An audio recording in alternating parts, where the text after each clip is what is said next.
त्या घटनेला कुठेतरी पायबंद झाला पाहिजे, समाज एकत्र आला पाहिजे, हा उद्देश ठेवून आदरणीय विष्णुभाऊ कसबे साहेब यांनी गेल्या 2 तारखेपासून मुंबईपासून चालत निघालेले आहेत। बांधवांनो, 1 किलोमीटर चालायचं म्हणलं तर 1440 पावलं मोजावी लागतात। आज मुंबई ते ढोकीचं अंतर किती आहे तुम्हाला सर्वांना माहित आहे, आणि ढोकीपासून पुढं नागपूर पर्यंत त्यांना चालत जायचं आहे।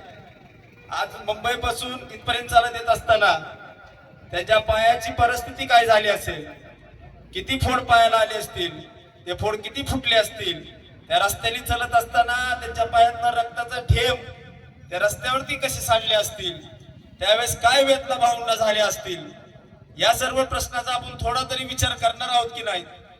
हा माणूस कुठल्या राजकीय पदासाठी किंवा वैयक्तिक एका व्यक्तीला मोठं करण्यासाठी ही चळवळ चालवत नसून हे फक्त आणि फक्त तुमच्या आणि माझी मुलं या व्यवस्थेमध्ये दखलपात्र झाली पाहिजे। तुमच्या आणि माझी मुलं या व्यवस्थेमध्ये राहत असताना त्यांच्याकडे कोणी वाईट नजरेनं बघितलं नाही पाहिजे, ताकदवान झाली पाहिजे। तुमचा आणि माझा समाज या व्यवस्थेमध्ये ताकदवान झाला पाहिजे, त्याच्याकडे कोणी वाईट नजरेनं बघितलं नाही पाहिजे। हा फक्त प्रामाणिक हेतू घेऊन आदरणीय विष्णुभाऊ कसबे साहेब फक्त आणि फक्त तुमच्या आणि माझ्यासाठी एवढ्या भयानक कष्ट घेत आहेत। या कष्टाला जर आपल्याला साथ द्यायची असेल, या कष्टाची ताकद आपल्याला मजबूत करायची असेल, हे विष्णुभाऊंचं जे स्वप्न आहे ते जर पूर्ण करायचं असेल तर येणाऱ्या 12 डिसेंबरला तुम्हाला आम्हाला घरादाराला कुलप लावून नागपूरच्या दिशेने जायचं आहे। भाऊंना 40 दिवस चालत जायचंय, 41व्या दिवशी ते नागपूरमध्ये पोहोचणार आहेत। तुम्हाला मला फक्त बसमध्ये, एसटी मध्ये, रेल्वे मध्ये बसून तिथपर्यंत जायचंय। तेवढं बी आपण करत नसू तर आपल्यासारखं दुर्दैव कोणीच नाही। तुम्हाला माहित आहे, देशात, राज्यात आणि जगामध्ये असा एकमेव आहे माध्यम समाजाचा नेता, एकमेव एवढं कष्ट घेऊन चळवळ चालवतो। राजकीय पुढारी, संघटनाचे अध्यक्ष घरात बसून कार्यकर्त्यांना आदेश देतात, हे असं करा, ते तसं करा। एकमेव नेता, कार्यकर्ते घरामध्ये आहेत आणि आमचा अध्यक्ष रस्त्यावर रात्रीचा दिवसाची रात्र करून समाजाला एकत्र करतोय। या नेत्याला जपायला आपण शिकणार आहोत की नाही? या आपल्या समाजाच्या ज्यांनी अस्तित्व खऱ्या अर्थानं उभं केलेलं आहे त्याच्या पाठीमागे आपल्याला खंबीरपणे उभं राहायचं आहे। आज 16वा दिवस, इथून पुढे लातूरहून अंबाजोगाई, परळी, गंगाखेड, परभणी, पुढे विदर्भामध्ये ह्याच्यापेक्षा जास्त -डिग्री मध्ये थंडी आहे, कडाक्याची थंडी आहे। आपण संध्याकाळच्या 6, 7, 8 वाजल्या ब्लँकेट घालतो, टोपी लावतो, घरामध्ये अंगावर घेऊन जीवन लेकरा बाळामध्ये झोपतो। हा माणूस रात्रीच्या 2 वाजले तरी चालूच होत। किती थंडी वाजत असेल, किती जीवघेणा प्रवास आहे। बांधवांनो, हे मी एवढं जीव तोडून सांगतोय त्याचं कारण काय, हे फक्त तुमच्यासाठी आहे। ना त्यांना आमदार व्हायचंय, खासदार व्हायचंय, ना कुठला ग्रामपंचायत सदस्य व्हायचंय, ना पोलीस स्टेशनची कमिटी घ्यायची, ना काहीच नाही। हे फक्त चाललंय अनुसूचित जाती आरक्षणामध्ये उपवर्गीकरण झालं पाहिजे। ते उपवर्गीकरण झाल्यानंतर काय होणार आहे, जे तुमच्या हिश्श्याचं आहे, जे तुमच्या वाट्याचा आहे, जो वंचित समाज आहे, त्या वंचित घटकाला बाबासाहेब आंबेडकरांनी दिलेला घटनेमध्ये असलेल्या आरक्षणाचा वाटा त्याच्या पदरामध्ये पडणार आहे, आणि तो वाटा त्याला मिळाला पाहिजे।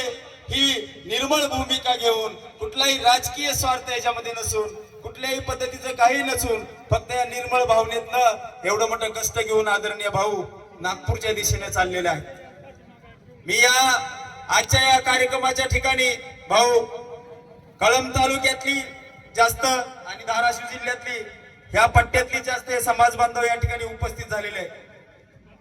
मी या कळंब तालुक्यातल्या आणि धाराशिव जिल्ह्यातल्या पदाधिकाऱ्यांना, समाज बांधवांना आवाहन करतो, आपण वेगवेगळ्या पक्षात काम करत असाल, वेगवेगळ्या राजकीय भूमिका तुमच्या वेगवेगळ्या असतील, संघटना वेगवेगळ्या असतील, परंतु हा प्रश्न कुठल्या एका लहुजी शक्ती सेनेचा नाही, हा प्रश्न विष्णुभाऊंचा नाही, हा प्रश्न बालाजी गायकवाडचा नाही, हा प्रश्न अनंत कसबेचा नाही, तर हा प्रश्न मातंग समाजाचा आहे असं समजून आपण येणाऱ्या 12 डिसेंबरला घराला कुलूप लावून नागपूरच्या दिशेने यावं आणि इथल्या सरकारला, जे सरकार आहे, सरकार ज्याला आपण मताची भीक देतो, 2014 पासून खऱ्या अर्थानं विष्णुभाऊंनी महायुती सोबत जाण्याचा निर्णय घेतला.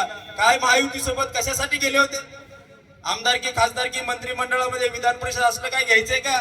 घ्यायचं म्हणल्यावर दम लागेल का यांना? किती वेळ लागेल घ्यायचं म्हणल्यावर? किती वेळ लागेल? लय मोठी ताकद आहे, भयानक ताकद आहे. 5 मिनिटं बी लागणार नाही सगळी स्वप्न पूर्ण करून घ्यायला. परंतु राजकीय हेतूसाठी महायुती सोबत गेलेले नाहीत, फक्त आणि फक्त समाजाचे प्रश्न सोडून घेण्यासाठी या सरकार सोबत गेलेले आहेत. आणि ते सरकार सोबत जाण्यामागचा हेतू जर पूर्ण होत नसेल तर सरकारच्या विरोधामध्ये लाखोचा समाज बांधव उतरवण्याची ताकद सुद्धा भाऊमध्ये आहे. त्याच पद्धतीनं या सरकारला धारेवर धरण्यासाठी येणाऱ्या हिवाळी अधिवेशनामध्ये हा मातंग समाजाचा प्रश्न सोडवून घेण्यासाठी आदरणीय भाऊंनी तुम्हाला आम्हाला आवाज दिलेला आहे आणि त्या आवाजाला ओ देण्यासाठी सर्वांनी मोठ्या ताकदीनं उद्यापासून कामाला लागायचंय. प्रत्येक घराघरामध्ये जायचंय, पाहुण्या रावळ्यापर्यंत जायचंय, समाजापर्यंत जायचंय, शेवटच्या घटकापर्यंत जायचंय आणि सांगायचंय की एक माणूस तुमच्या माझ्या लेकरा बाळासाठी थंडीच्या दिवसामध्ये, दिवसभर कडाक्याच्या उन्हामध्ये उपाशी तपाशी चलत चलत तिकडे निघालाय. तर आपल्याला सुद्धा आता 12 तारखेला कुठलीही कारण न देता येत्या 12 तारखेला नागपूरला पोहोचायचंय. एवढ्या पद्धतीचा प्रचार प्रसार आपण कराल आणि नागपूरला मोठ्या ताकदीने याल एवढी अपेक्षा या प्रस्तावनेच्या माध्यमातून मी करतो. आणि या ठिकाणी